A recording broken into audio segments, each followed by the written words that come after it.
So the new iPhones had been announced a few days ago now, and I was really excited at the time because they're making new models this year, and I've been using my iPhone 6s for nearly 3 years now.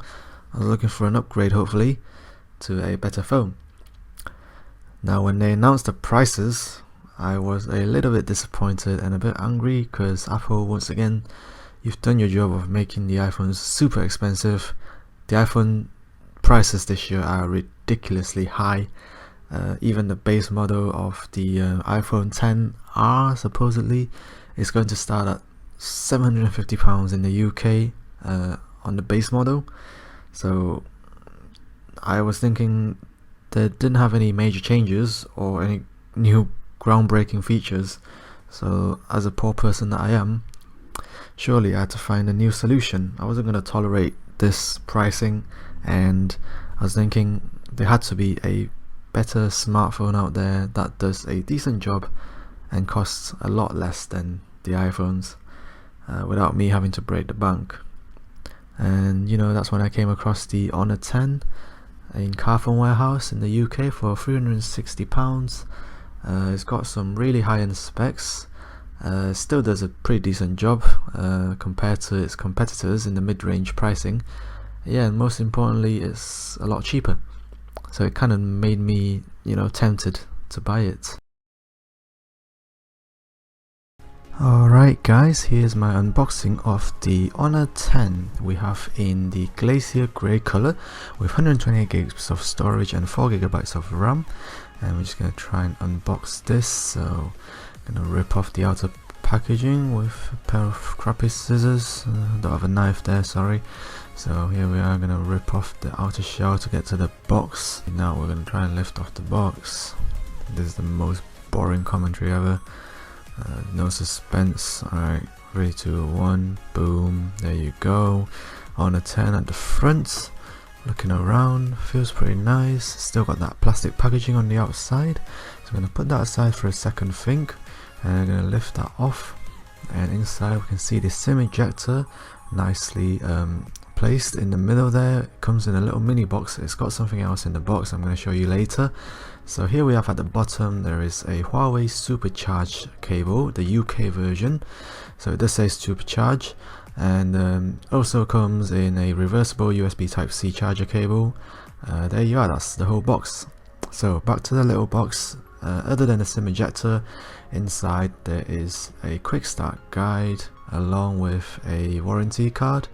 But I'm not really into those. I'm really into the case that Honor has packaged within the box itself. I think that's a very nice finish because this phone is quite slippery in its nature, and it's really nice to have a silicone case included in the box.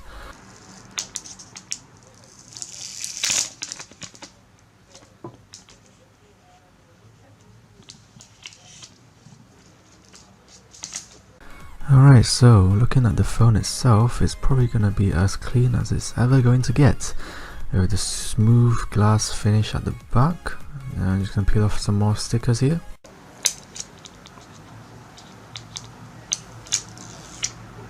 Holding it in the hand, it feels pretty good, feels premium, feels quite light, lighter than my iPhone 6s. Comes in different colours, phantom green, phantom blue, midnight black. Fingerprint ID at the front works pretty well, pretty responsive, it's quite fast.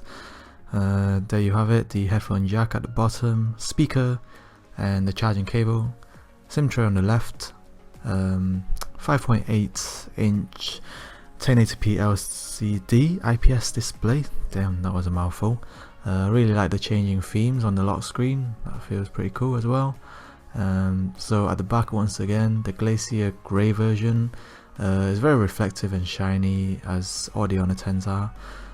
It absorbs light pretty well, so it's a bit of a show off if you have the green and blue colours.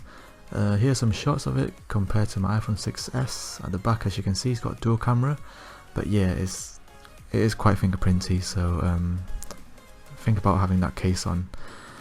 Now in terms of charging, the Supercharge charges pretty quick, really impressive. I really like how Honor has the Supercharge cable at the box included.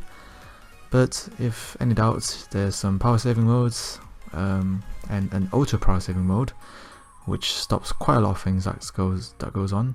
Notch action, storage. In terms of storage, really happy with the 128 gigs. Better than my iPhone 6s at least, that has 16 gigs.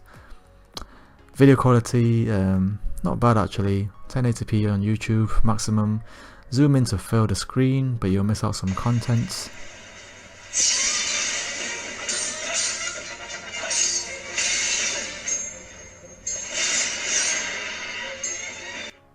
Overall, a very pleasant experience when it comes to watching YouTube.